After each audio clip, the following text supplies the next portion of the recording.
ఈ నెల last month 30వ తారీఖు కోవూరు మండలంలోని గుమ్మడిదిబ్బ గ్రామంలో ఒక మైనర్ బాలిక కిడ్నాప్కు గురై నేపథ్యంలో మీడియాలో వచ్చిన విభిన్న కథనాలకి సంబంధించి ఈరోజు ప్రెస్ మీట్ కండక్ట్ చేయడం జరిగింది.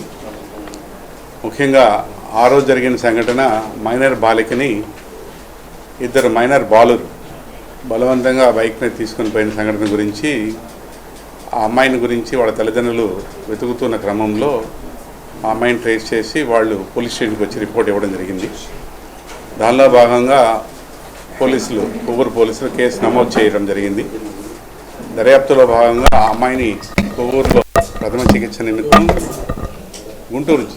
నెల్లూరు జీజీహెచ్కి తదుపరి చికిత్స నిమిత్తం తరలించడం జరిగింది. అక్కడ పీడియాట్రిక్ వింగ్లో డాక్టర్ గారు మెడికల్ ఎగ్జామినేషన్ చేసిన అనంతరం ఆ అమ్మాయికి హెల్త్ ఇష్యూస్ రావడం వల్ల మెడ్రాస్లోని స్టాన్లీ హాస్పిటల్కి మెరుగైన చికిత్స నిమిత్తం తీసుకుని వెళ్ళారు. అక్కడ చికిత్స పొందుతూ ఆ మైనర్ బాలిక నిన్నటి దినం అనగా 6వ తారీఖు మధ్యాహ్నం 1:45 గంటలకి మృతి చెందడం జరిగింది. పోలీస్ దర్యాప్తులో భాగంగా మృతురాలి తల్లిదండ్రుల్ని, మృతురాలని సాక్ష్యాధారాలను నమోదు చేయడం జరిగింది. వాళ్ళ రక్త బంధువుల దగ్గర నుంచి కూడా సాక్ష్యం సేకరించడం జరిగింది. వాళ్ళ స్టేట్మెంట్స్ రికార్డు చేయడం జరిగింది.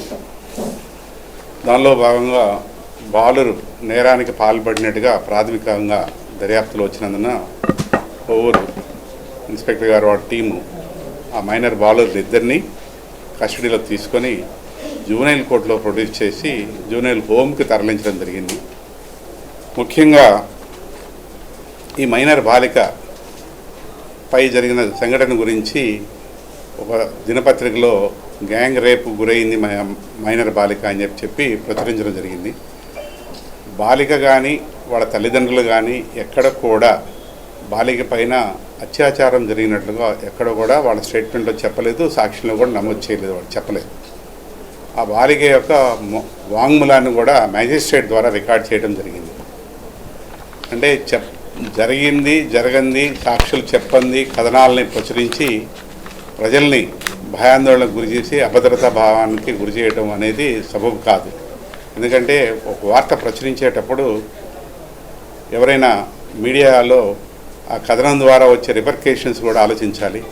ఎందుకంటే అవాస్తవాల్ని ప్రచురించి భయాందోళనకు గురి చేయడం వల్ల అభద్రతా భావానికి మహిళలు, చిన్నారులు గురవుతారు. దీంట్లో ఆ మైనర్ బాల యొక్క ఫోటోను కూడా ప్రచురించి అలానే ఆ అమ్మాయి పేరు కూడా నమోదు చేయడం జరిగింది. ఇది బాలికల మీద జరిగే లైంగిక వేధింపుల కేసు దృష్ట్యా చట్టవిరుద్ధం.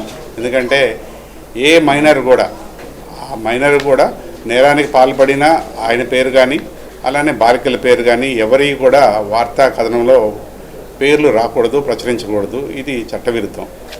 ఇలాంటి జరగడం దురదృష్టకరం. అలాంటి సంఘటనల వల్ల వాళ్ళకి మానసికంగా, కుటుంబానికి ఎంతో వేదన గురి చేస్తారు. ఎందుకంటే పబ్లిక్లో వాళ్ళని హ్యూమిలియేషన్ గురి చేసేటట్టుగా సంఘటన వల్ల వాళ్ళ కుటుంబం బాధపడుతుంటే తదుపరి పేర్లు ప్రచురించడం వల్ల ఇంకా ఎక్కువ ఇబ్బంది గురి చేసినట్టు అవుతుంది.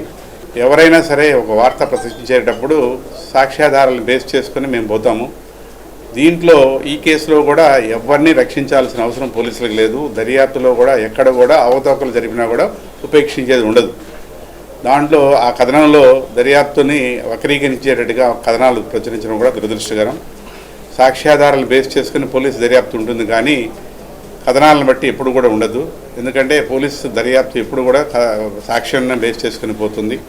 దీంట్లో తదుపరి ఎటువంటి ఈ ప్రచురించిన వాళ్ళు ఎవరైతే ఉన్నారో వాళ్ళు కానీ ఎవరైనా సరే ఒక క్రైమ్కి సంబంధించిన ఇన్ఫర్మేషన్ మాకు ఇస్తే వాళ్ళ ద్వారా వచ్చిన సాక్ష్యాన్ని కూడా మేము తీసుకుంటాము. ఆ కేసుకి బలం చేకూర్చే విధంగా ఏ ఎవిడెన్స్ ఉన్నా సరే, ఏ డాక్యుమెంటరీ ఎవిడెన్స్ ఉన్నా, ఓరల్ ఎవిడెన్స్ ఉన్నా కూడా మేము తీసుకుంటాం. ఈ కేసులో కూడా ఎవరైనా సరే దర్యాప్తులో మాకు సహకరించి వాళ్ళు ప్రచురించిన కథనాలకు సపోర్ట్గా any document or any evidence కానీ మాకు ఇస్తే దర్యాప్తులో మాకు ఉపయోగపడుతుందని చెప్పి పత్రికాముఖంగా తెలియజేస్తూ